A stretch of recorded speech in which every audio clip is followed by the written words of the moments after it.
No te preocupes. Ahorita nos ¿Quieres que yo se los vaya a pasar? No, no te preocupes. Vamos a hablar. ¿Sí? Sí.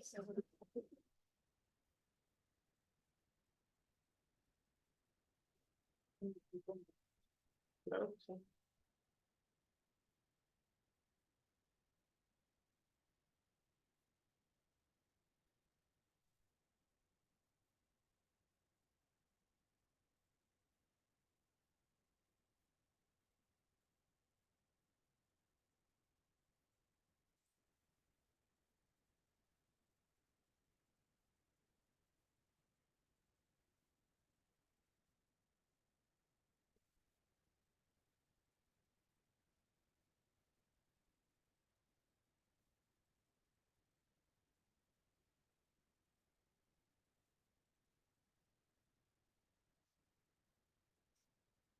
Claro. Muchísimas gracias. Muy bien, pues buenas noches en esta tarde-noche de jueves calurosa, pero aquí estamos con aire acondicionado, así que muy a gusto. Y pues bienvenidos todos a este seminario que tendremos sobre propiedad intelectual y el mundo del entretenimiento. Así que por parte del director, el maestro Josu Garritz, por parte de nuestro coordinador de posgrado, el doctor Jorge Hidalgo Toledo, y por parte de una servidora, Adriana Fernández, coordinadora de la maestría en Desarrollo y Gestión de Industrias de Entretenimiento, voy a permitirme presentar a nuestros invitados de esta tarde-noche. Nos acompaña el maestro Santiago Zubicaray. Él es socio del área de propiedad intelectual de Basham, Ring y Correa. Santiago realiza actividades tales como el registro de marcas y derechos de autor. También prepara y revisa contratos relativos a derechos de propiedad intelectual y litigio ante autoridades administrativas y jurisdiccionales en relación a la protección y defensa de derechos de propiedad intelectual. Asimismo, proporciona opiniones y realiza auditorías sobre temas de propiedad intelectual. Santiago es miembro de la International Trademark Association y de la Asociación Mexicana para la Protección de la Propiedad Intelectual. Ha sido reconocido como Rising Star en Legal 500 y en Best Lawyers, Ones to Watch 2024. Pasó el examen de la barra de Nueva York en el primer intento en el año de 2018 y ha fungido como perito en materia de derechos de autor en arbitrajes en Estados Unidos de América. Así que un aplauso, por favor, para Santiago. Bienvenido. También nos acompaña el licenciado Emilio Albarrán. Él es licenciado en Derecho por la Universidad Nacional Autónoma de México y tiene una especialidad en propiedad intelectual por la misma UNAM. Cuenta con más de 18 años de práctica en asesoría legal en materia de propiedad industrial. Ha trabajado con clientes como Unilever, Pepsi, McDonald's, Akzo Nobel, Banamex, MBS Multivisión, Editorial Santillana, Konami, Hasbro, LG, Bridgestone, Bunyan, Netflix, Amazon, Disney, entre otros. Asimismo, ha llevado el trámite y obtención de declaratorias de fama de marcas como Exa, Electra, Bridgestone, Firestone, muchas stones, como pueden ver, Itálica, Burberry y Jumex. Es miembro activo de la Asociación Mexicana para la Protección de la Propiedad Intelectual, la AMPI, e integrante del Comité de Marcas de la misma. Miembro también de la International Trademark Association. Emilio ha publicado artículos para revistas especializadas como Managing Intellectual Property, Mondac, Lexicology o World Intellectual Property Review. Así que un gran aplauso también, por favor, para Emilio. Así que, chicos, pues les cedo el micrófono.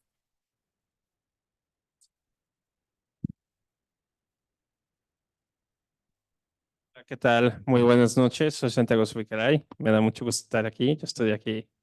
La licenciatura ahí en la Facultad de Derecho, ahí por donde está el Starbucks.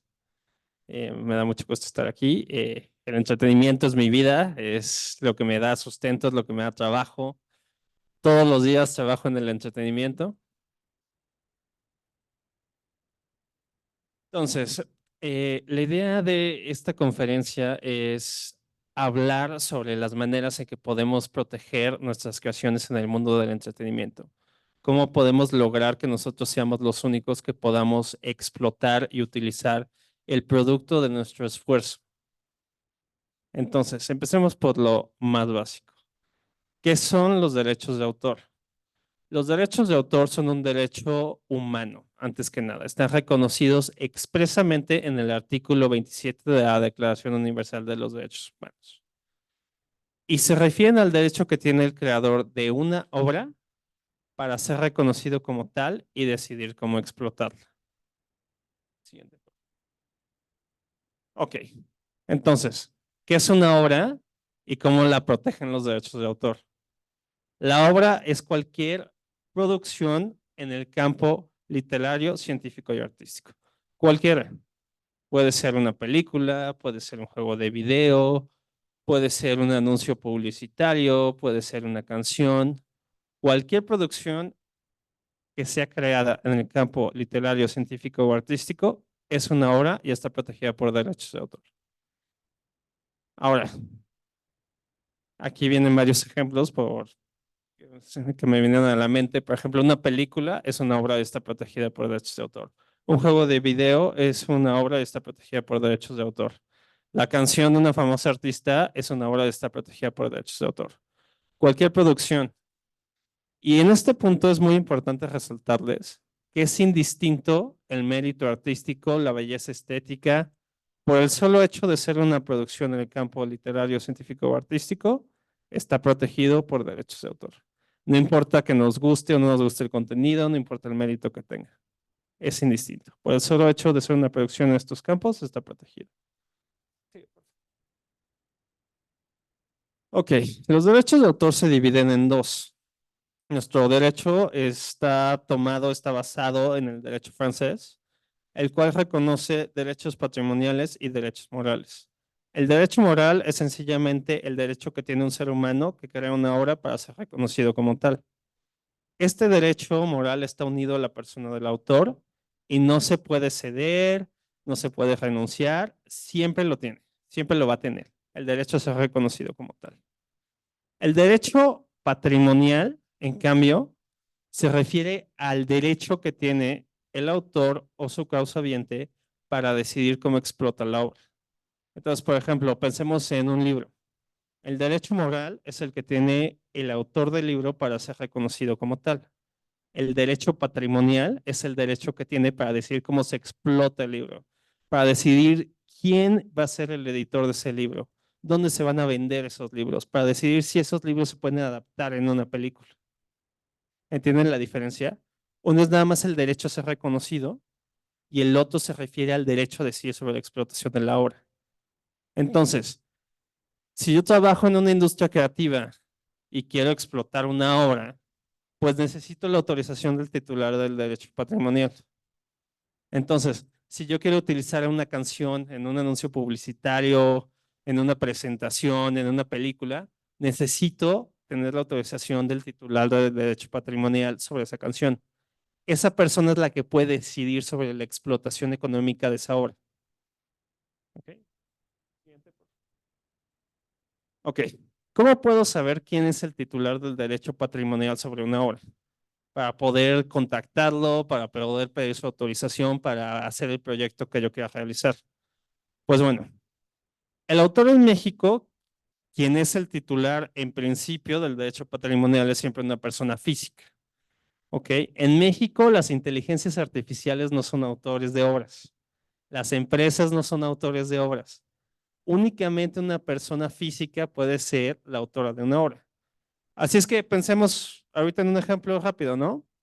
Se meten a la inteligencia artificial que más les gusta y le piden, hazme un dibujo con estas características. ¿Quién es el autor de esa obra?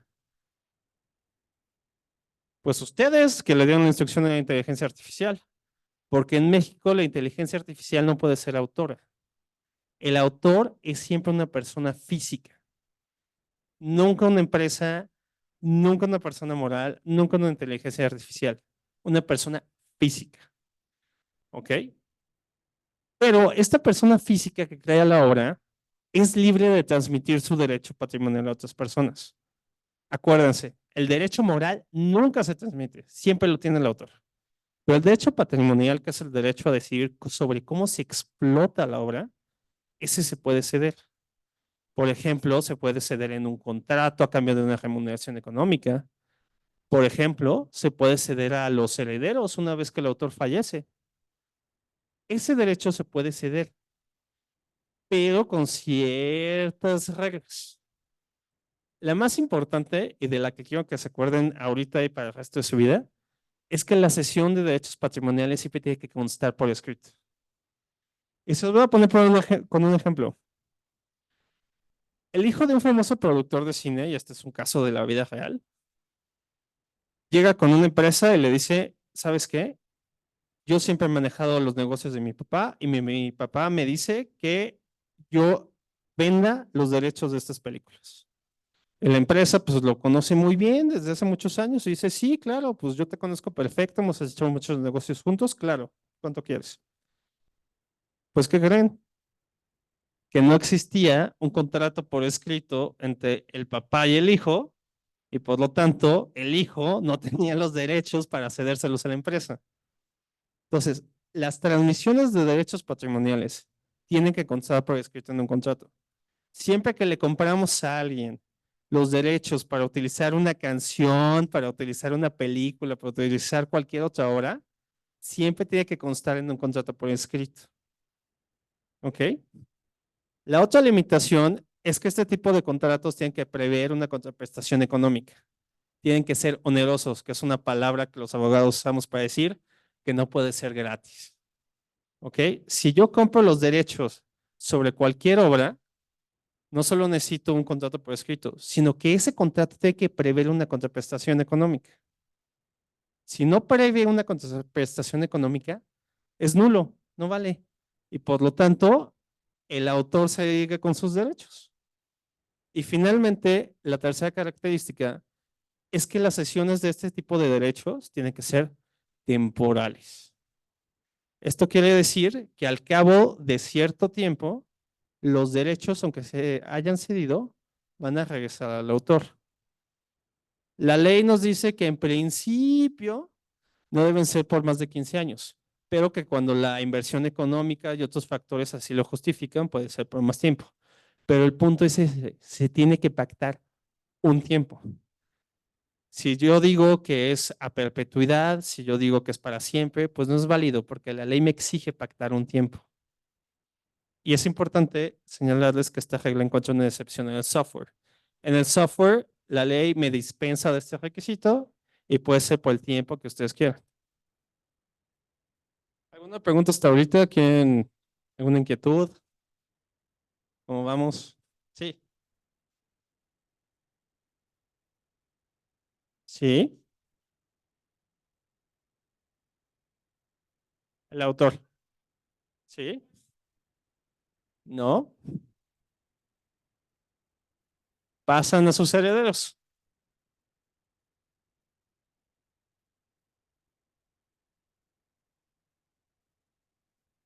Sí. Ok. Es un excelente ejemplo. Se muere este grandísimo escritor colombiano. ¿Qué pasa con los derechos de sus libros? Pues bueno, los derechos morales, que es el derecho que tiene Gabriel García Márquez, es reconocido como el autor de todas estas magníficas obras. Esos derechos, pues no desaparecen. Los seguimos que tener reconociendo como tal y sus herederos pueden defender esos derechos morales. ¿Qué pasa con sus derechos patrimoniales?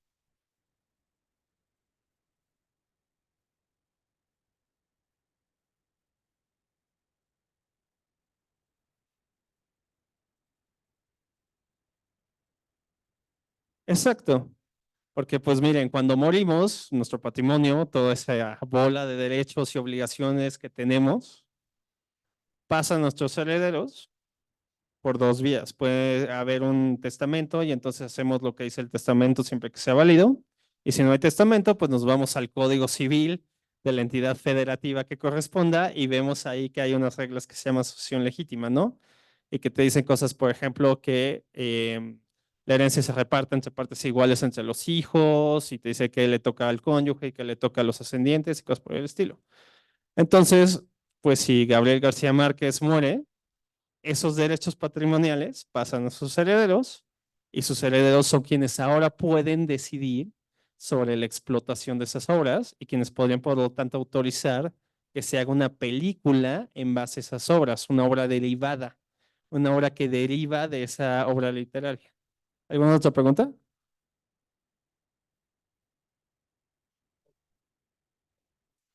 Y también para complementar un poquito la información sobre los derechos morales, ese derecho nace simplemente cuando el autor plasma un trabajo en un soporte material, es decir, se materializa la obra. Entonces, a partir de ese momento, no va a poder separarse la obra de su autor. Y todo lo que está aparejado con el autor y la obra, ese vínculo que se crea al plasmarlo en el soporte material, va a ser eterno. Es decir, Leonardo da Vinci, no importa que murió hace 500 años, sus obras se siguen atribuyendo a su autoría. Entonces, él va a seguir siendo el autor, no importa el tiempo que pase. Esos son los derechos morales, los que están aparejados entre el autor y la obra, sin importar lo que pase. Entonces, pasa lo mismo con Gabriel García Márquez. Él va a ser el autor de ese libro, sin importar lo que pase y a quién se lo cedan y qué otras eh, eh, qué otras manifestaciones u obras derivadas se puedan decidir a raíz de la obra primigenia. Ok, eso a este punto quisiera hacerles una pregunta. ¿Saben cuánto dura el derecho patrimonial sobre una obra aquí en México? ¿Qué me puede decir? Exactamente, la vida del autor más 100 años. ¿Ok? Ahora, ¿qué pasa en obras donde hay muchos autores? ¿Alguien me puede decir? Por ejemplo, pensemos en una película, hay un montón de gente que hace películas.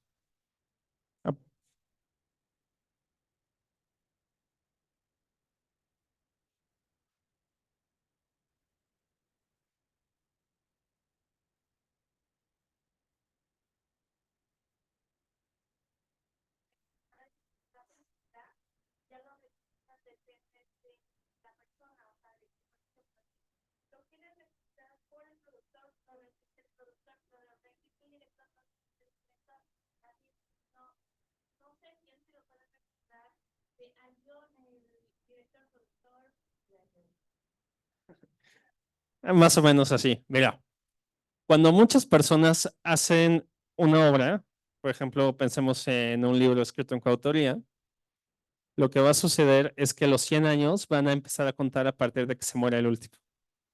Entonces, por ejemplo, si pensamos en una caricatura que fue dibujada por diversas personas, el plazo de 100 años no empieza a correr hasta que se muera la última. Ahora, si tenemos varias aportaciones, ahí sí, y podemos diferenciar cada una, pues ahí sí podríamos de algún modo decir que el derecho de autor sobre determinada aportación se extingue a partir de determinado momento. Pero la regla general, no tengan una obra que es creada por muchas personas, que muchas personas sean autoras, es que los 100 años no empiezan a correr a partir de que se muere, sino a partir de que se muere la última. Mientras uno siga vivo, no corren los 100 años.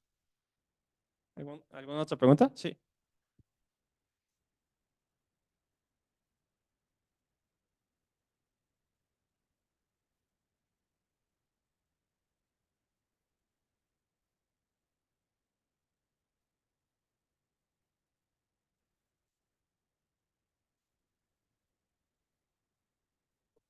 Ah, ok.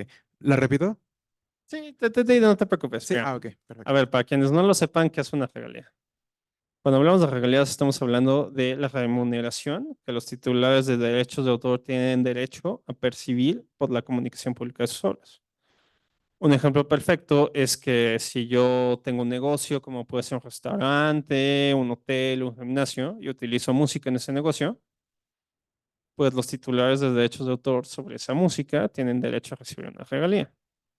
¿Ok? ¿Estamos de acuerdo? Ok. Para facilitar el pago de las regalías y dado que sería materialmente imposible que yo localizara a todos los autores, existen unas sociedades que se denominan sociedades de gestión colectiva. Estas sociedades agrupan a los autores y a los titulares de derechos de autor de diversos ramos. Por ejemplo, está la Sociedad Mexicana de Autores y Compositores de Música, la SACM.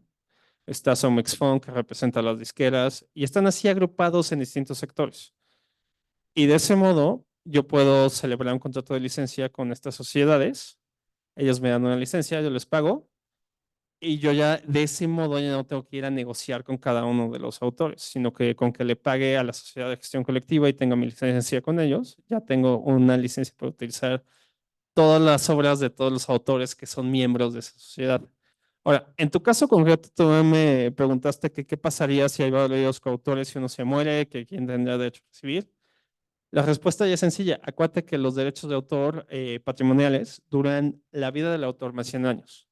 Entonces, si el autor ya falleció, entonces yo tengo que preguntarme si sus herederos tienen esos derechos patrimoniales y ya se los adjudicaron.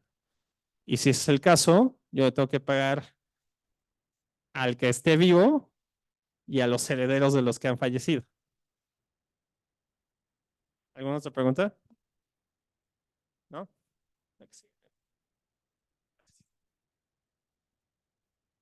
Ok, esto es súper importante. Existe un registro público del derecho de autor a cargo del Instituto Nacional del Derecho de Autor, también conocido como INDAUTOR. En este registro se pueden inscribir las obras protegidas por derechos de autor, así como también los contratos que versen sobre derechos de autor. ¿Ok? Así como cuando ustedes compran una casa, pueden ir a revisar el registro público de la propiedad para ver que esa casa no esté embargada, no esté hipotecada, no sea de alguien más. Del mismo modo, en este registro yo puedo revisar quién es el titular inscrito. ¿Ok? Puedo decirle al Instituto Nacional de Derecho de Autor, ahorita les enseño cómo. Pues, oye, Indautor, yo quiero saber quién es el dueño de los derechos por estas obras. Indautor, dime todo lo que tengas inscrito en nombre de esta persona, dime todos los contratos en los que esta persona salga nombrada, dime todas las obras que tengas inscritas con este título. Pero aquí hay algo muy importante. El derecho de autor no está condicionado al registro. El derecho de autor existe desde el momento en el tiempo en el que la obra se plasma en un soporte material. Si yo escribo un libro y nunca lo inscribo aquí, ¿está protegido? Sí. Si yo escribo un código y nunca lo inscribo, ¿está protegido? Sí. Desde el momento en el que la obra se plasma sobre un soporte material, se plasma sobre un lienzo, se plasma sobre un mármol, se plasma sobre un programa de cómputo, desde ese momento está protegida. ¿Pero para qué sirve todo esto? Pues para darle seguridad jurídica, para que quienes confían en este registro estén protegidos. Entonces pongo con un ejemplo. Hay muchas personas que llegan con ustedes y les dicen, yo soy el dueño de esta película, yo soy el dueño de este libro. Si lo quieres usar, me tienes que pagar a mí. ¿A quién le pagas? Al que está inscrito. Porque la inscripción surte efectos en contra de terceros, que es una forma que los abogados utilizamos para decir que el que está inscrito es el que en principio prevalece. ¿Ok? Si yo inscribo mi contrato de derechos de autor y alguien más confía en esa inscripción, esa persona está protegida si llega un reclamo de otra persona y dice, no, no, no, el legítimo dueño soy yo. Y para esto os quiero aclarar un poquito con un ejemplo. Pensemos, por ejemplo, que un famoso productor de cine muere y todos sus hijos tienen un pleito sucesorio terrible y no sabes quién es el titular y todos te quieren vender los derechos de la película. Pues bueno, en principio, la inscripción es lo que vale. Y entonces, si yo confío en este registro público, yo voy a estar protegido. Entonces, si no estás seguro de quién es el verdadero dueño de los derechos de autor sobre la obra, si hay muchas personas que reclaman tenerlos, pues tú tienes que confiar en lo que está inscrito. Y si confías en lo que está inscrito, estás protegido, porque ¿qué dice la ley? La ley dice, lo que está inscrito no se puede invalidar en perjuicio de terceros. O sea que si tú confías en lo que está inscrito y después resulta que no era cierto, pues tú estás protegido. Entonces, de ahí la importancia de buscar en este registro cuando tengamos duda sobre quién es el legítimo titular de los derechos de autor sobre una obra. Porque de ese modo nos cubrimos y estamos protegidos. ¿Alguna duda sobre esto? Sí.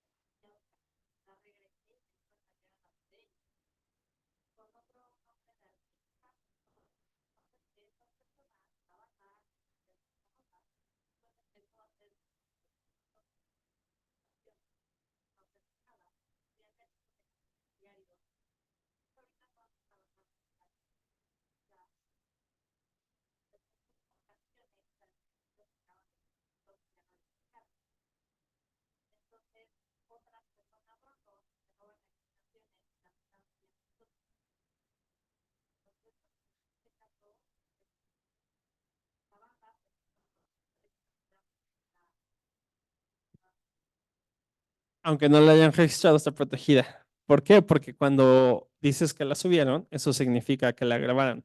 Y eso significa que está fijada en un soporte material. ¿Sí?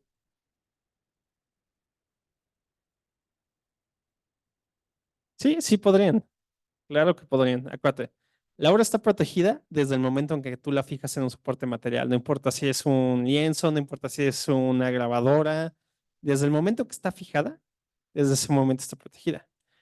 Pero las obras y los contratos se pueden inscribir además en Indautor para que surtan efectos en contra de terceros y para que terceros puedan confiar en lo que está aquí inscrito sin arriesgarse a que después se invalide.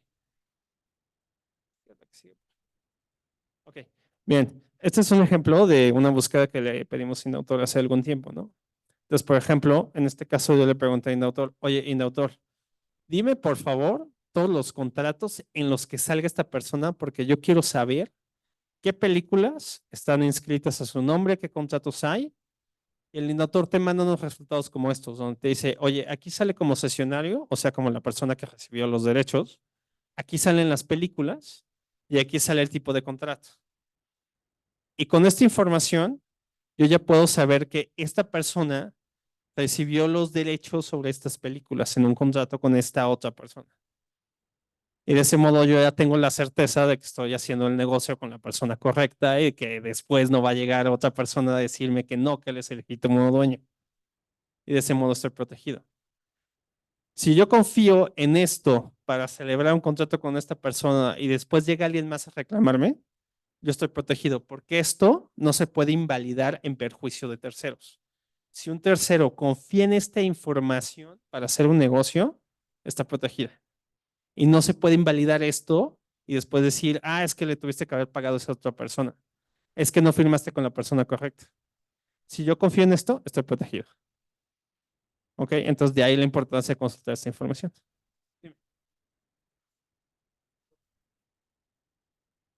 Pues entonces ahí viene el problema, porque no surte efectos en contra de terceros.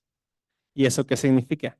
Que si tú confías en ese contrato y alguien te reclama y resulta que ese reclamo es fundado, que esa persona con la que tú celebraste el contrato que no se inscribió no tenía los derechos, no estás protegida. Y entonces le podrías deber dinero a esa persona que te viene a reclamar. Y pues ya le tendrás tú que demandar al que te vendió los derechos, pero en principio no gozarías de esta protección. O sea, ¿me entienden la diferencia? Si un contrato no se inscribe, no surte efectos en contra de terceros.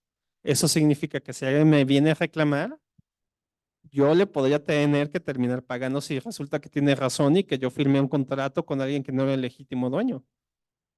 En cambio, si está inscrito, eso no se puede invalidar en mi perjuicio. Si yo ya confié en esta información inscrita para hacer un negocio, yo estoy protegido. Bueno, aquí me gustaría hablar de algo un poquito distinto, que es el derecho a la propia imagen. La Ley Federal de Derecho de Autor dice que todas las personas tenemos el derecho de autorizar el uso de nuestra imagen. ¿Ok? Entonces, si yo quiero retratar a una persona en una película, en una publicidad o de cualquier otra forma, yo requiero de su autorización. Y aquí es muy importante señalar que este derecho no comprende solo la fotografía de una persona, puede comprender la grabación de una persona, puede comprender el dibujo de una persona, puede comprender la representación de una persona en un videojuego. Si yo quiero utilizar el rostro de cualquiera de ustedes y ponerlos en un mundo virtual, necesito de su autorización. La que sigue, por favor. Sí.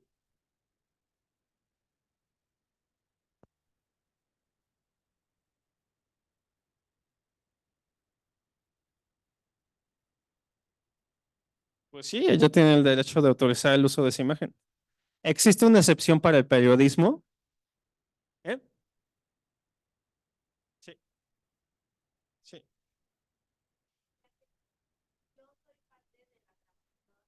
Sí.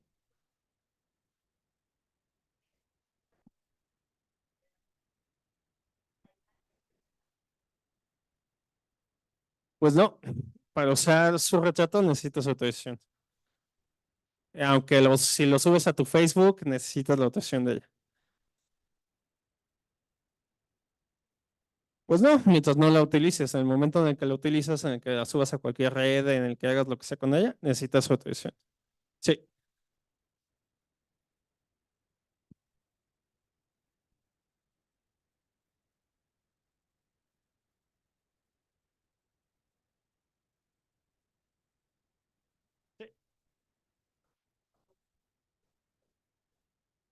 La ley permite una excepción al periodismo. La ley te dice que yo tengo que utilizar tu retrato o tu imagen con tu autorización, pero prevé una excepción en el sentido de que cuando yo lo utilizo para el periodismo y tomé la fotografía en un lugar público, como puede ser una calle, como puede ser el campo de batalla en Ucrania, ahí no necesito tu autorización. Mientras la imagen sea tomada en un lugar público y sea para un fin periodístico, no se necesita autorización.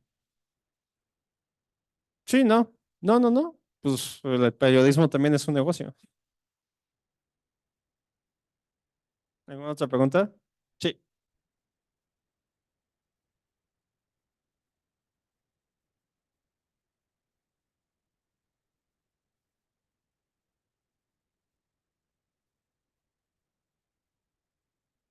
Existe la responsabilidad civil por daño moral y pues sí, si están diciendo cosas falsas de ti o te están causando un daño, pues tú podrías iniciar un juicio civil para reclamar los daños y perjuicios. Por ejemplo, supongo que es un artículo periodístico en TV Notas y que están diciendo cosas horribles y falsas y tendenciosas de ti, pues claro que los vas a poder reclamar. Sí.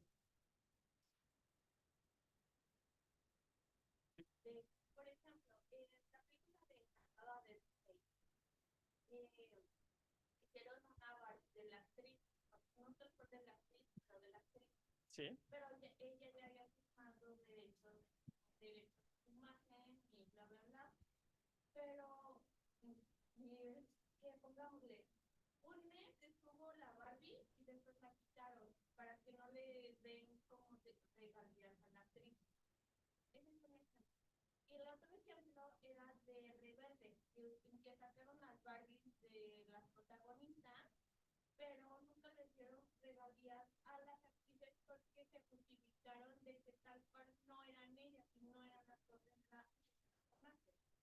Ese argumento que estás diciendo, ese exactamente es el que trató de usar Toyota en contra de Ricardo Arjona y les falló terriblemente. A ver, la siguiente. No, la anterior está bien. Gracias, amigo. Disculpa. A ver, imagínate lo siguiente. Em, Toyota quiere explotar la imagen de Ricardo Arjona, pero no le quiere pagar a Ricardo Arjona. Entonces, ¿qué hacen? Contratan a un imitador que se parece muchísimo a Ricardo Arjona y sale en un anuncio cantando una canción que es parecida, pero no igualita a las canciones de Ricardo Arjona. ¿Y qué pasó? Pues la Suprema Corte de Justicia de la Nación dijo, pues adivina qué, de todos modos estás explotando la imagen de Ricardo Arjona y de todos modos esto es ilegal y le tienes que pagar. ¿Por qué? Porque estás explotando sus características. Aunque no sea él, tú escogiste a esta persona porque tiene características en su rostro, en su vestuario, en su modo de actuar que se asemeja a él. Y eso te está dejando un beneficio. Te estás beneficiando de ello y por tanto tienes que pagar a Ricardo Arjona. Entonces, utilizar a dobles, imitadores y demás realmente no funciona y no te va a salvar de tener que negociar con la persona famosa que quieras retratar. ¿Alguna otra pregunta?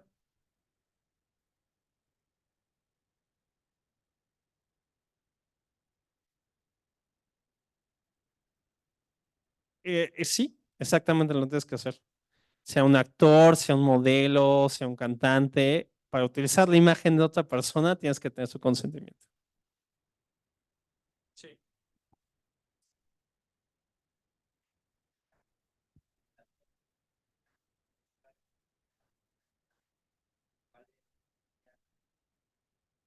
No necesariamente, la ley te dice que cuando una persona es parte menor de un conjunto no necesita su autorización. Pensemos, por ejemplo, si yo tomo una foto desde un helicóptero de Paseo de la Reforma y tú me dices que ese minúsculo punto soy yo, pues es indistinto.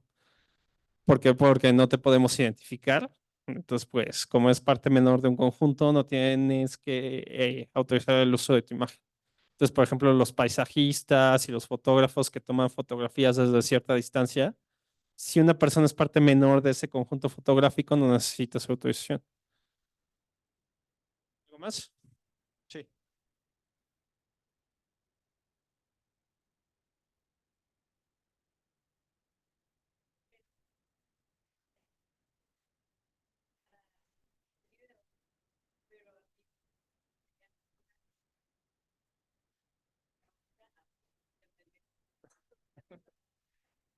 Pues bien, no necesariamente tienes que demandar a tu compañero. Afortunadamente, la gran mayoría de las redes sociales tienen políticas que tú aceptas al hacer una cuenta en ellas. Y si esta persona está utilizando tu fotografía sin tu autorización, tú podrías bajar ese contenido. Casi todas las redes tienen algún mecanismo. Por ejemplo, Facebook ahí tiene unas políticas y es relativamente fácil bajar las cosas.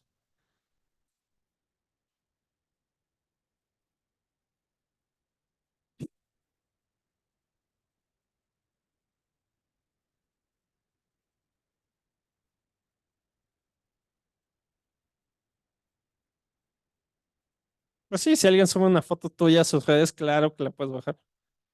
Y además de bajarla, pues incluso le podrías iniciar un procedimiento de infracción administrativa en el INPI, una infracción en materia de comercio, o incluso un procedimiento jurisdiccional, demandarle en la vía civil los daños y perjuicios que te haya causado con ese uso de tu imagen. Por ejemplo, imagínense que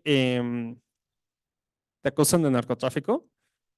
Imagínate que sales en la tele rodeada de policías y que después hacen una serie y en esa serie salen esas imágenes. ¿Ok? Podrías decir que te están causando un daño, ¿no? Bueno, pues en esos casos vamos a ver después cuáles son las vías. Puedes iniciar un procedimiento ante el Instituto Mexicano de la Propiedad Industrial, que se conoce como infracción en materia de comercio, para que multen a quien lo hizo. Puedes iniciar un juicio civil para reclamar los daños y perjuicios que te hayan causado. Entonces, pues sí, en este tipo de casos sí hay opciones. ¿Alguna otra pregunta?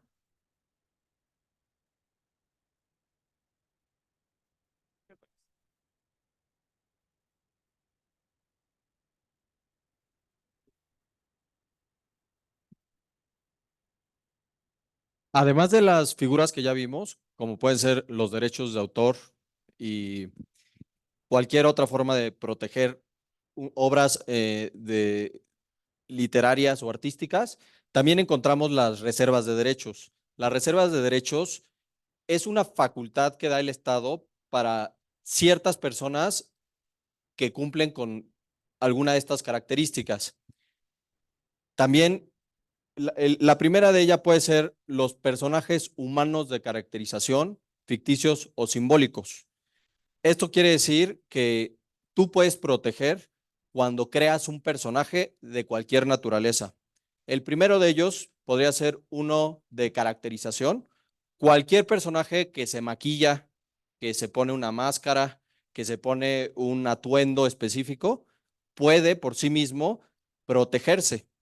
Se necesitan, para obtener esta protección, se necesitan identificar 3 elementos. El primero de ellos es el nombre de este personaje. Ese nombre pues va a servir para distinguir ese personaje de la persona que lo está interpretando. El segundo elemento son las características físicas de ese personaje. Las características físicas pueden abarcar desde cualquier condición que tenga, es decir, que pueda volar, que pueda, que tenga varias piernas, que tenga varios brazos, que tenga alguna situación que físicamente se pueda distinguir de ese personaje. Y finalmente, las características psicológicas. Estas características hablan de su personalidad, de su carácter, de su dinámica, cómo esa persona se manifiesta o ese personaje se manifiesta. Claramente podemos encontrar a cualquier peleador, ¿no? Un luchador de lucha libre, pues no va a ser la misma persona cuando esté en su casa preparando la cena, ¿no? Entonces, él se mete en el personaje y por lo tanto es protegible. Eh, si bien hay personajes humanos de caracterización, también hay personajes ficticios. Cualquier caricatura, cualquier animación que tenga figuras que no son humanas, eh, puede ser un personaje ficticio, ¿no? Es decir, un caballo, una esponja, una estrella de mar, cualquier objeto que uno quiera darle una personalidad, que tenga ciertas características físicas, va a poderse proteger.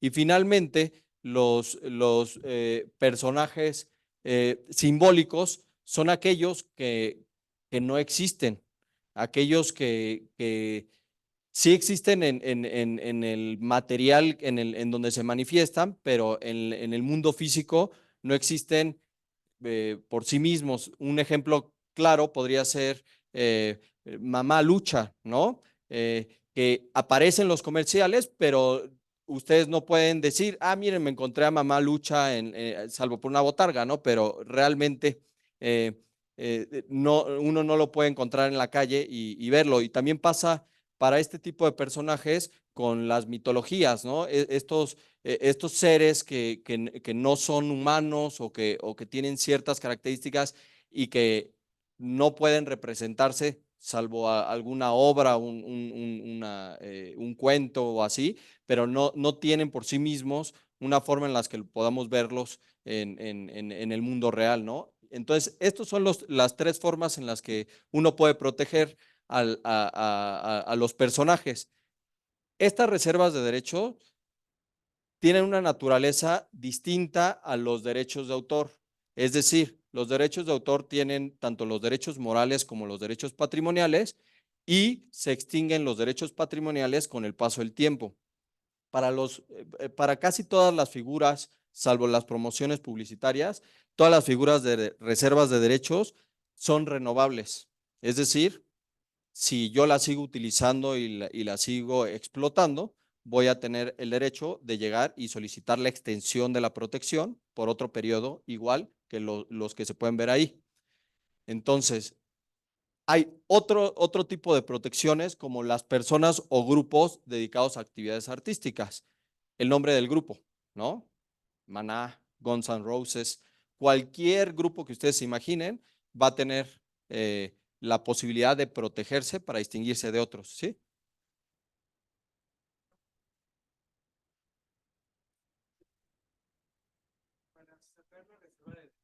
A ver, perdón, David, es que los que nos siguen por Zoom no pueden escuchar a los que hacen preguntas. Bueno, mi pregunta era, por ejemplo, en el libro de Harry Potter, pues hay muchos personajes, ¿no? Una cosa es proteger toda la obra intelectual que es el libro y los personajes serían aparte, o sea, tienes que hacer dos registros aparte. Sí, eh, este tipo de protecciones se llaman protección acumulada. Entonces, cuando hay personajes específicos, se pueden proteger tanto por una vía como por la otra. Es decir, en la obra literaria, en el libro, se va a proteger todo el contenido que se expresó a través de ese capítulo o de ese número en específico. Sin embargo, si yo quiero hacer una serie animada, una serie con personajes físicos, quiero hacer la película, puedo individualmente a cada uno de los personajes, siempre y cuando se cumplan con las características que habíamos señalado, es decir, que tengan un nombre, que tengan características físicas y que tengan características psicológicas, van a poder protegerse. Para enfatizar esto, ¿alguien de aquí podría recordarme qué es lo que le pasó a Mickey Mouse hace unos meses?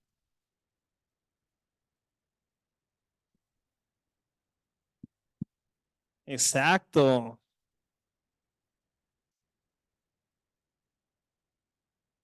Otro ejemplo sería Winnie Pooh, de que justo los dos primeros libros ya fueron ya, es para todas las personas y por eso los dos primeros libros ya se pudieron hacer como en versión horror y muchos decían ¿y por qué no sale el personaje ay, ¿cómo se llama? No, Tiger, ¿por qué no salía Tiger? Y era porque Tiger sale en el tercer libro, entonces por eso él no es de nosotros, entonces no estaba Es correcto, no. efectivamente. Son obras cuyos autores fallecieron hace mucho tiempo. Empezó a correr plazo para que se extingan los derechos patrimoniales, entraron al dominio público las obras. Pero estamos en México. Y aquí en México, los personajes se pueden proteger aparte mediante estas dos formas y de forma indefinida. Entonces, hay que tener mucho cuidado cuando hacemos a personajes aquí en México, porque aunque el personaje sea parte de una obra y esa obra ya esté en el dominio público, yo podría protegerlos aparte de esta forma.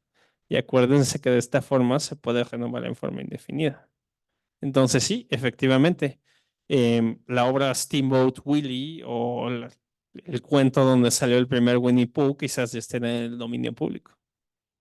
Pero yo no sé, y eso se los dejo, si alguna empresa que utiliza estos personajes no ha obtenido esta forma de protección. Porque si ya lo obtuvo, me van a poder reclamar aunque la obra esté en el dominio público. O sea, que aparte, digamos, si ya se, en el caso de Winnie Pooh, ¿no? De sus libros, ya todos podemos usar esas historias, pero los personajes los puedes seguir manteniendo con la reserva de derechos todo el tiempo que tú quieras en México. Exacto. Con las características físicas y psicológicas que yo le señale, con el nombre que yo le señale. Si yo hago un personaje que sea lo suficientemente distinto y que no comparta las mismas características físicas y psicológicas, pues yo lo podría utilizar o hasta tener mi propia reserva sobre el mismo.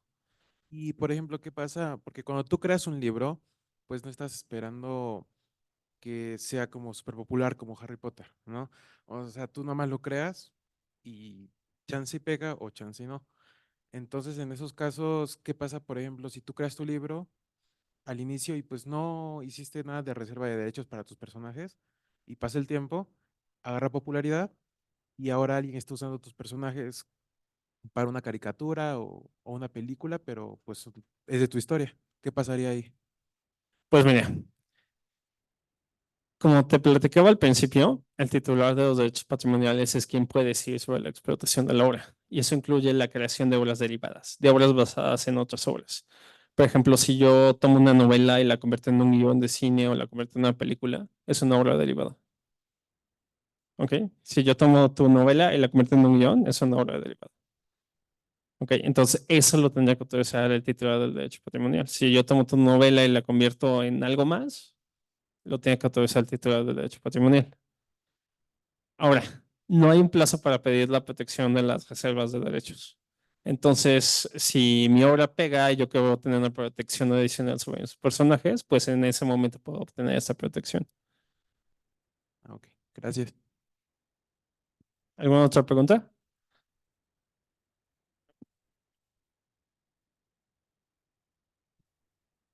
Y no solo eso, o sea, la naturaleza de la reserva de derecho es diferente al derecho de autor. El derecho de autor, como platicábamos, nace cuando se plasma la obra en un soporte material. Por otro lado, la reserva de derechos va a constituir su derecho hasta que se obtiene la protección. Es decir, si alguien va y registra al personaje antes que tú, va a tener el beneficio de poder explotarlo antes que tú, aunque tú lo hayas utilizado con anterioridad. Un ejemplo concreto de esto podría ser el Chavo del Ocho. Roberto Gómez Bolaños, siendo titular de la producción, se dio a la tarea de registrar a cada uno de los personajes con la naturaleza de reserva de derechos, de tal manera que si bien los demás actores representaban a cada personaje, ellos no tenían derecho a obtener ningún beneficio ni ningún tipo de regalías por la interpretación de sus personajes porque no les pertenecían. Entonces, es muy trágico porque al final de cuentas este tipo de plataformas o las plataformas de divulgación sirven para que podamos alertar y prevenir este tipo de situaciones. Entonces, digo, no sé si alguien tenga un ejemplo, tenga alguna pregunta también. Que justo con el mismo ejemplo de Chespirito, el único que él no tenía era el de la chilindrina. Entonces, por ejemplo, no me pregunten por qué me acuerdo de esto, pero en McDonald's una vez hubo en la cajita feliz juguetes del Chavo del Ocho. Y la única que no estaba en juguete era la chilindrina, Sí, porque de está hecho, separado. fue ahí recibió una mala asesoría a la hora de renovar sus derechos, entonces hubo un pequeño vacío en la protección y esa persona, la chilindrina, tuvo la fortuna de acercarse y encontrar disponible en ese momento su personaje y lo pudo recuperar, pero no fue para todo el elenco. Exacto. Entonces, los personajes son importantes, pero también tenemos forma de proteger tanto a los nombres de los grupos como a los nombres de los artistas. Es decir, Ricky Martin no se llama Ricky Martin. Madonna no se llama Madonna. O sea, si vas a su acta de nacimiento, seguramente tendrán un nombre muy diferente al que utilizan comercialmente para promover su trabajo artístico. Entonces, nosotros podemos proteger el nombre artístico tanto de las personas como de las agrupaciones. Tenemos difusiones periódicas, quiere decir algo que se difunde, pueden ser contenidos radiofónicos o audiovisuales, es decir, cualquier programa que se publique o que se transmita de manera periódica. La palabra clave en estos dos tipos de protecciones es que sean periódicos. ¿Qué quiere decir? No importa la periodicidad, pero que se transmiten de manera constante, se pueden proteger. Es decir, el nombre de un programa, sea el contenido que sea, tú puedes proteger el nombre de ese programa porque se va a transmitir de manera periódica. Entonces, la forma correcta de protegerlo es a través de una reserva de derechos. Un programa de radio también pasa lo mismo. O sea, no tiene que ser limitativo a la televisión o al radio, incluso puede ser solamente visual con contenido sin audio y también podría protegerse siempre y cuando cumpla con esa periodicidad. Y finalmente, las publicaciones periódicas atienden a todo lo que es se ha publicado en un material físico, es decir, bueno, también puede ser digital, pero puede ser una revista, puede ser un periódico, puede ser cualquier contenido que nosotros vemos y que tiene cierta periodicidad. Y finalmente, las promociones publicitarias es una figura un poco extraña, no es un 2x1, tampoco es ven y compra con nosotros, tiene que, para poder protegerse como una reserva de derechos, una promoción publicitaria, tiene que tener una característica que la defina respecto a todo el comercio o toda la publicidad. Un ejemplo concreto podría ser las taparroscas, ¿no? Que tú le digas al público, oigan, cada taparrosca corresponde a una letra y si juntas 3 palabras puedes obtener un beneficio. Entonces, ese que tiene una elaboración compleja para lograr ese objetivo publicitario y que puedan obtener incrementar las ventas del producto, es protegible. Entonces, como les mencionaba al principio, estas promociones no son renovables, pero sí son protegibles. Entonces, como regresando a la frase con la que empezó Santiago, sus comentarios sobre reservas de derechos, solo en México. Es raro escucharlo, pero esta es una figura que legalmente en el mundo es imposible de encontrar, o sea, está contenida únicamente en nuestra legislación y habrá figuras similares, pero tal cual como se conoce y análoga o perteneciendo al grupo de los derechos de autor, solamente está contemplada en la legislación mexicana. Entonces, cuando hablamos de este tipo de protecciones, en muchos países o muchos abogados se preguntan cómo es que le hacemos porque no existe otro referente a nivel internacional. Bueno, es un comentario, solo para ver si entendí el último punto de promociones publicitarias. Sí. Un ejemplo sería, por ejemplo, lo que hizo Coca con los nombres, de poner el nombre de las personas en las latas. Ok. Y la segunda pregunta, tal vez no viene relacionado a México, pero a nivel internacional, ¿qué pasa? De nuevo, la misma pregunta con los personajes a nivel internacional. Mira, en Estados Unidos, por ejemplo, los protegen únicamente como parte de una obra. Entonces, por ejemplo, si alguien utiliza un personaje, tú tendrías que mostrar que ese personaje es una parte de una obra y que por lo tanto están explotando tu obra y por lo tanto al ser tú el titular de derechos patrimoniales, pues tienes un reclamo para que te paguen tus daños y perjuicios por la explotación no autorizada de ese personaje. Aquí en México, la ventaja es que lo puedes hacer de las dos formas. Si tu personaje es parte de una obra y logras demostrar que es el titular de derecho patrimonial de una obra, pues tienes un reclamo. Pero si además tienes la reserva de derechos, tienes otro reclamo distinto. Y la ventaja que tiene la reserva es que en la reserva puedes detallar de forma muy clara cuáles son todas las características físicas y psicológicas del personaje. A lo mejor tú creas un personaje en una obra de literaria, por ejemplo, pero no necesariamente va a ser de ello muy claro qué características físicas y psicológicas tiene el personaje, ¿no? A lo mejor queda muy abierto a interpretación. En la reserva no, porque en la reserva tú ya dijiste cuáles son esas características. Y eso puede hacer que sea mucho más fácil defender los derechos porque no está abierto a interpretación. Ok, gracias.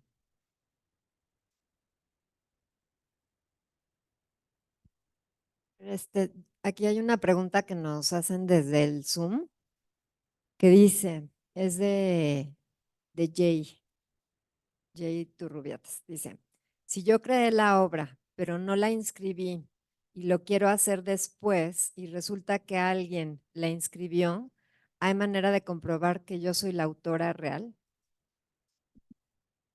Claro que sí, creo que se puede. Las inscripciones de un autor se pueden impugnar. Si yo tengo las pruebas para demostrar que quien inscribió lo hizo mintiendo, que lo inscribió con documentos falsos, que en realidad yo soy el autor legítimo, yo puedo iniciar un procedimiento ante un tribunal, que es el Tribunal Federal de Justicia Administrativa, para impugnar esa constancia de inscripción y que eventualmente yo pueda registrarme ante el autor como ahora sí que el legítimo autor de esa obra. Sí, de hecho, todo tipo de documentos sirven. Es decir, si una obra es un logotipo para una marca, yo soy el diseñador y alguien lo inscribió, incluyendo la persona que me contrató, pero yo quiero ser reconocido como el autor, yo puedo llegar con mi archivo con el que diseñé mi trabajo, con la fecha en donde se constata en qué fecha yo trabajé ese diseño y compararlo con las fechas y con los documentos que existen en el registro público, en el INDAUTOR, y con eso yo podría acreditar que yo soy el titular, es decir, sí es convalidable. Lo que habría que tener cuidado es que acuérdense que quien confía en lo que está inscrito de buena fe está protegido en caso de que eso se invalide. Entonces, aunque a mí me reconozcan, eso no necesariamente significa que yo le vaya a poder reclamar a quienes confiaron en lo inscrito y celebraron un contrato con esa persona que sale inscrita. Súper. Y vamos a hablar de marcas. Las marcas son otra figura muy distinta a los derechos de autor, pero son muy importantes porque estamos en mucho mayor contacto con ellas en el día a día. En particular porque es la forma en la que las empresas que ofrecen productos o servicios se comunican con nosotros.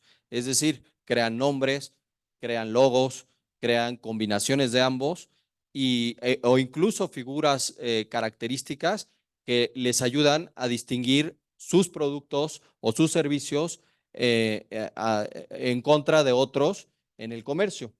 Entonces, una de las primeras características que tenemos que considerar es que este elemento, esta marca, tiene que ser perceptible a través de los sentidos. En México, antes se protegían marcas que se podían dividir en cuatro, opciones. La primera era una marca nominativa, es decir, solamente palabras. La segunda era una marca innominada o una marca de diseño, que fuera solamente un logotipo. La tercera opción era una marca tridimensional. Ahorita voy a entrar a detalle a cada una de ellas, pero una marca tridimensional podría ser una figura que no representa el objeto que se está tratando de vender. Es decir, si yo quiero vender una bolsa, un accesorio, una cartera, pero la cartera tiene una forma de una pelota o de un balón de fútbol americano, no es la forma usual de ese artículo y por lo tanto podría yo proteger la forma tridimensional de ese objeto para tener, para ser el titular o la única persona que pueda explotar esa forma en la que se manifiesta el producto. Y finalmente, las marcas mixtas, que era cualquier combinación de las tres anteriores, es decir, puede haber una marca tridimensional con un logotipo, con una palabra, y al mezclar estas tres figuras se crea esta marca tridimensional. Eso era en el pasado. El día de hoy, a raíz de una reforma que hubo en recientes fechas a nuestra ley, se empezaron a contemplar diversas marcas que se llaman marcas no tradicionales. Las marcas no tradicionales son aquellas que se pueden percibir a través de otros sentidos y no solo se limitan a las cuatro versiones que les comentaba, sino que también incluye las marcas auditivas. Un ejemplo concreto podría ser el sonido con el que empieza la plataforma de Netflix. Esa es una marca de sonido, o el de Metro Goldwyn Mayer, que tiene el aullido, bueno, el rugido de un león, y así nos podemos ir con todos los audios que conocemos. También hay marcas olfativas, es decir, productos que tienen un aroma característico. Uno de los ejemplos internacionales más famosos es una pelota de tenis que huele a pasto. Entonces, pues que juegues tenis o una pelota de tenis en el comercio, si tú vas a un stand donde venden pelotas de tenis, pues no esperas que todo o que los artículos de ahí huelan a pasto. Entonces se protegió eso. Y los ejemplos más famosos de México son los zapatos o los tenis Bubble Gummers, que fueron muy famosos en los 80s y 90s, que olían, tenían, a pesar de ser calzado, tenían un aroma característico, ¿no? Entonces, esa es la segunda forma de protección no tradicional. los hologramas, es decir, las figuras como cuando tienes una tarjeta de débito o de crédito que trae ahí una figura que cambia como de posición, esas son protegibles. Las combinaciones de colores son importantes, es decir, ahora las protecciones se pueden ampliar a cómo tú identificas a tu establecimiento o a tu producto, es decir, cuando tú tienes un patrón específico, ciertas marcas tienen cierta combinación de colores que los identifican. Entonces, esos colores son protegibles tal cual, sin importar en la forma en la que se manifiesten. Es decir, pueden estar los zapatos de Louis Vuitton, tienen la suela roja y toda la vida ellos lo protegieron como tal, entonces es defendible ante terceros. Pero también pasa con, no sé, Adidas que tiene 3 franjas, entonces esas 3 franjas las puede implementar en cualquier zona de los artículos que comercializan y entonces ellos pueden usar esa combinación de colores o el orden de los colores para identificar a su marca, ¿no? Entonces, todavía hay una última forma de proteger que no está aquí, pero se llama el, el, la imagen comercial, es decir, el trade dress, que consiste en la organización de elementos en un establecimiento. Y no solo se limita a los establecimientos, sino también a ciertos artículos. ¿Qué quiere decir esto? Que si tú vas a un McDonald's, si tú vas a un Starbucks, cada uno de ellos va a tener una combinación de colores, un mobiliario, va a tener ciertos elementos que los identifican y esos son protegibles. Es decir, si tú quieres crear o tienes una cadena, puedes replicar ese mismo patrón en cualquier lugar. Y hubo un ejemplo muy interesante en México, donde había ahí por las Águilas, había un establecimiento hace muchos años que se llamaba El Gato Negro, una cafetería que representaba el círculo de Starbucks y los colores verdes y cafés. Y a falta de protección explícita en el país, fue muy difícil lograr cómo resolver y estuvo operando el negocio a pesar de que transmitía una idea similar o podía confundir al público respecto al origen o a la fuente de esos servicios, ¿no? Entonces, alguien que venía en el auto rápido y ve de reojo el establecimiento, se podía meter pensando que iba a llegar a su establecimiento de confianza. Entonces, esta imagen comercial o trade dress se puede proteger y no solo se limita a los establecimientos, sino también puede ser la forma en la que un objeto se representa, es decir, una botella que tiene cierta característica, es decir, que tiene la forma de un arma. Digo, tendrá salvedades porque la ley no permite proteger ciertas formas o conceptos que pueden afectar al orden público, pero en su momento, al ser una forma de característica y que buscaban replicarla en todos sus productos, sumado a sus etiquetas y a la combinación de colores, podía ser protegible a través de esta figura de trade dress. Y finalmente, la imagen comercial también puede proteger la posición de ciertos elementos en algún producto. Yo tuve un caso concreto donde había un lápiz que se podía sacar la punta mediante un hilo que se iba recorriendo, pero siempre, sin importar en el momento de la vida que tuviera el artículo, siempre había una línea azul. Entonces, esa línea azul identificaba el producto contra sus competidores y por lo tanto era una marca de posición donde esa línea en ese lugar no podía replicarse por ningún otro productor, ¿no? Entonces, también es protegible eso.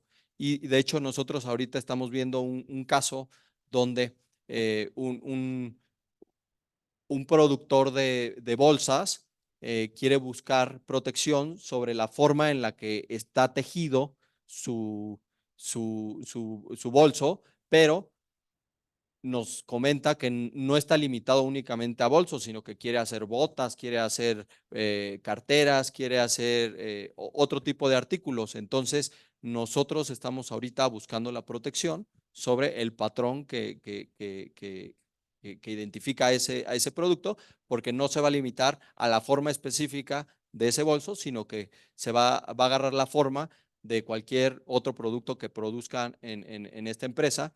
Entonces, ellos van a poder identificarse con este patrón específico. Esa figura también en algún momento se pudo proteger en México a través de derechos de autor.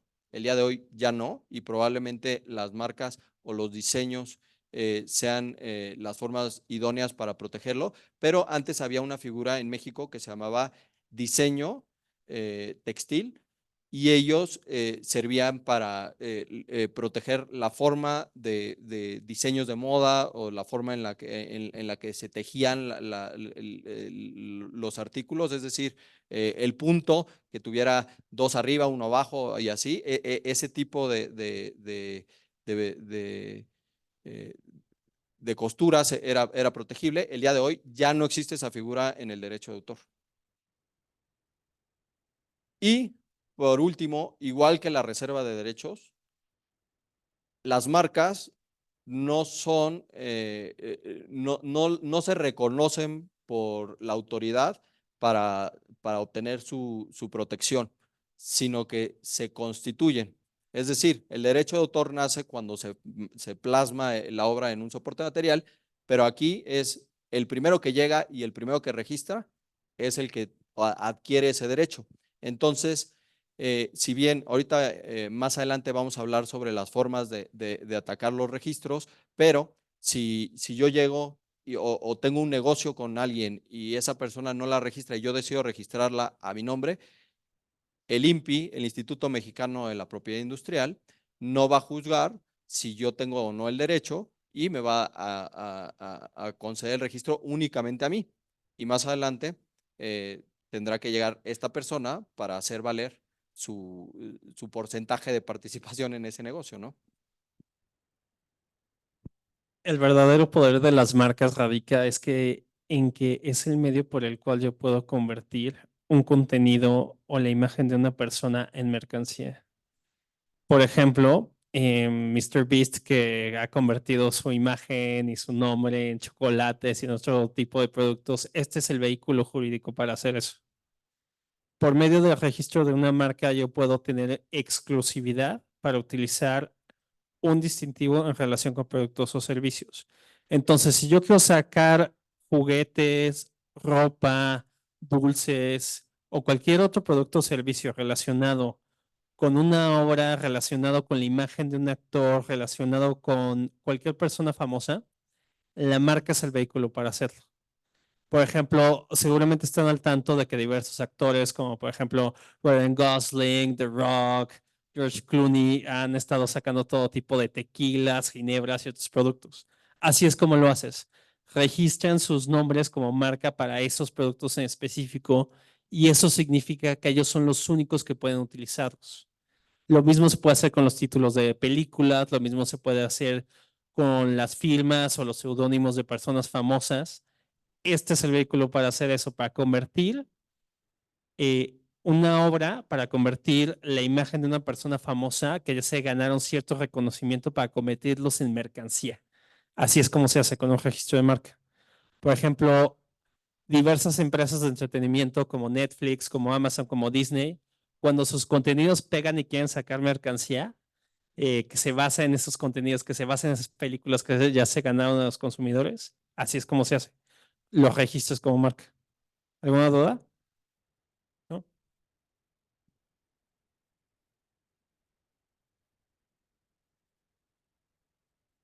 Ok, este es una muy breve guía de cómo registrar una marca. En realidad es una cosa bastante sencilla. Se tiene que presentar una solicitud de registro ante el INPI, que es el Instituto Mexicano de la Propiedad Industrial. Esto lo pueden hacer ustedes mismos en línea, no tiene mayor dificultad. En la propia página del INPI creas una cuenta y ahí le dices al INPI quién eres, para qué quieres tu marca, cuál es tu marca, desde cuándo la usas, todos esos datos. Se presentan en una solicitud que actualmente se puede hacer en línea con bastante facilidad.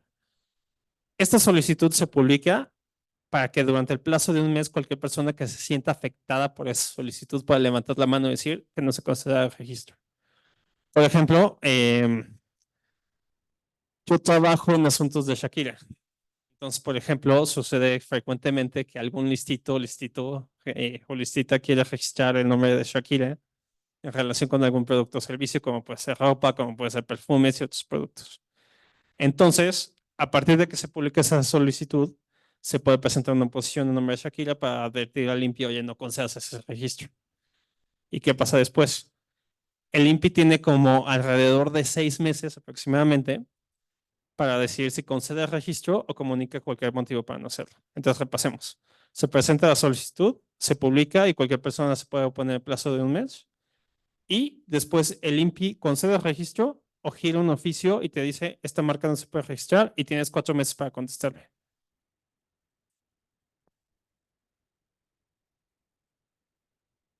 Estos son los requisitos para mantener vivo un registro de marca y son muy fáciles. Tienes que declarar que la marca está en uso para los productos o servicios que ampara al tercer año que te conceden el registro. Tienes que renovar la marca y volver a declarar uso cada 10 años a partir de que te conceden el registro. Y finalmente, al igual que en el indautor, podemos inscribir los contratos que versan sobre marcas ante el INPI para que surten efectos en contra de terceros. Entonces, si yo te vendo mi marca, tú puedes, celebramos un contrato, tú llegas con el INPI, inscribes ese contrato. Celebramos una licencia, tú le inscribes en el INPI. No tiene mayor ciencia. Sí. Ok.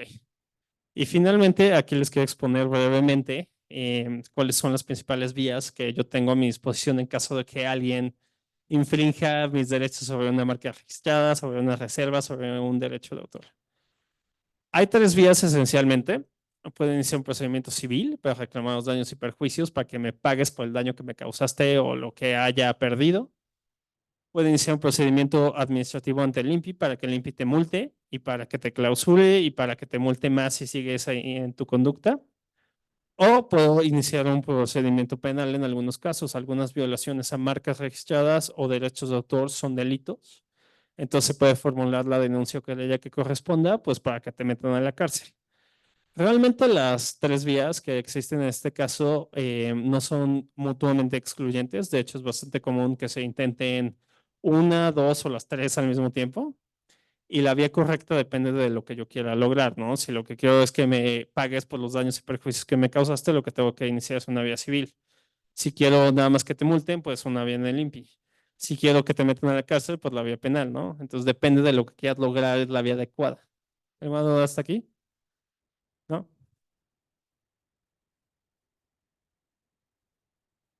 Pues creo que eso es todo. Entonces, a ver, repasemos.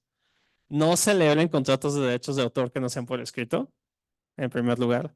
No usen la imagen de otras personas sin su autorización, por favor. Ok, claro. Tercero, si quieren convertir sus contenidos en mercancía, los tienen que registrar como marca. ¿Estamos claros? Ok.